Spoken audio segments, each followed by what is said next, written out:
రెడీగా phone tapping case తెలంగాణలో heat పెంచేస్తుంది. 4 గంటలుగా SIT విచారణ కొనసాగుతోంది. కేసీఆర్ ను 6 అధికారులు ప్రశ్నిస్తున్నారు. విచారణ మొత్తం ఆడియో వీడియో రికార్డింగ్ చేస్తున్నారు. మరోవైపు నందినగర్ తెలంగాణ భవన్ దగ్గర ఉద్రిక్త పరిస్థితులు నెలకొన్నాయి.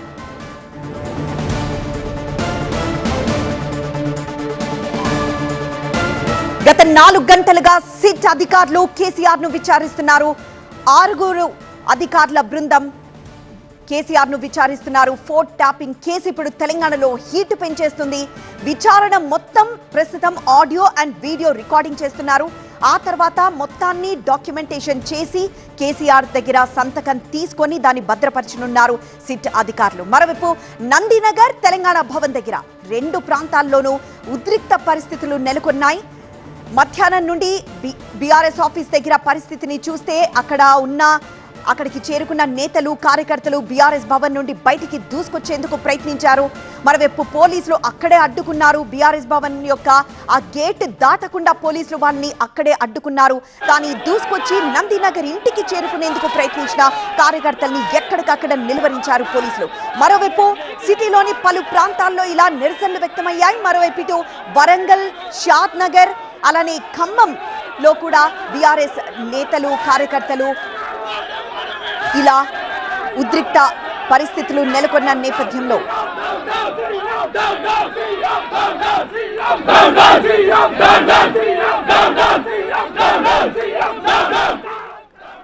ప్రస్తుతం ఈ 2 ప్రాంతాలు అంటే నందినగర్ ఇంటి దగ్గర పరిస్థితి ఏంటో వివరించడానికి మా ప్రతినిధి ప్రణీత, మరోవైపు బీఆర్ఎస్ ఆఫీస్ నుండి రాకేష్ సిద్ధంగా ఉన్నారు. ముందుగా నందినగర్ ఇంటి దగ్గరికి వెళ్దాం. ప్రణీత, ప్రస్తుతం అక్కడ సిచ్యువేషన్ ఎలా ఉంది? అలానే 4 గంటల నుండి సిట్ అధికారులు విచారణ చేస్తున్న నేపథ్యంలో ఇంకా ఎంత సమయం వరకు, ఎంతసేపటి వరకు ఈ విచారణ కొనసాగే అవకాశం ఉంది? మరొక గంట పాటు కూడా కేసీఆర్ విచారణ ఉండేటువంటి అవకాశం కనిపిస్తుంది. సో నందినగర్లో ఉన్నటువంటి ఆయన నివాసం 2nd ఫ్లోర్లో ప్రజెంట్ మనం చూడొచ్చు. మనకి ఏదైతే డోర్ కనిపిస్తుందో దానికి పైన ఉన్నటువంటి రూమ్లో ఎక్కడైతే లైట్స్ కనిపిస్తున్నాయో అక్కడే కేసీఆర్కి సంబంధించినటువంటి సిట్ విచారణ కొనసాగుతుంది. సో కేసీఆర్ని విచారిస్తున్నటువంటి రూమ్లో కేసీఆర్ని మినహాయించి మరి ఇతర ఫ్యామిలీ మెంబర్స్ కావచ్చు, అడ్వకేట్స్ని కావచ్చు, ఎవరిని కూడా సిట్ అధికారులు అలో చేయలేదు. సిట్ టీం ఎవరైతే 6 మెంబర్స్ ఉన్నారో విజయ్ కుమార్ నేతృత్వంలోని టీం కేసీఆర్ని ప్రశ్నిస్తుంది. విచారణ అంతా కూడా పూర్తిగా ఆడియో వీడియో రికార్డింగ్ చేస్తున్నారు. సో దాని కొరకే ఈ సెటప్ని అంతా కూడా ఇక్కడ ఏర్పాటు చేయగలము. ఫామ్ హౌస్లో అయితే ఈ సెటప్ని అక్కడ తీసుకొచ్చేందుకు ఇబ్బంది అవుతుంది అంటూ అయితే సిట్ అధికారులు చెప్పారో. సో ఆ ఎక్విప్మెంట్ అంతా కూడా జూబ్లీ హిల్స్ సిట్ ఆఫీస్ నుండి ఆఫ్టర్నూన్ విచారణ స్టార్ట్ అయ్యేటువంటి టైంలోనే ఇక్కడికి తీసుకొచ్చారు. సో ప్రజెంట్ మరొకసారి మనం చూడొచ్చు ఆర్ఎస్ ప్రవీణ్ కుమార్కి సంబంధించినటువంటి దృశ్యాలు మనం చూడొచ్చు.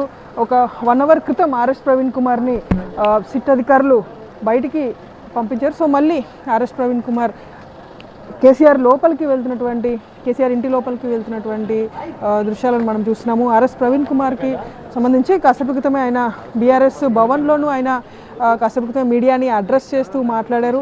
ఆ తర్వాత మళ్ళీ నందినగర్ నివాసానికి ఆయన వచ్చి లోపలికి అయితే ఆర్ఎస్ ప్రవీణ్ కుమార్ వెళ్ళిపోయారు.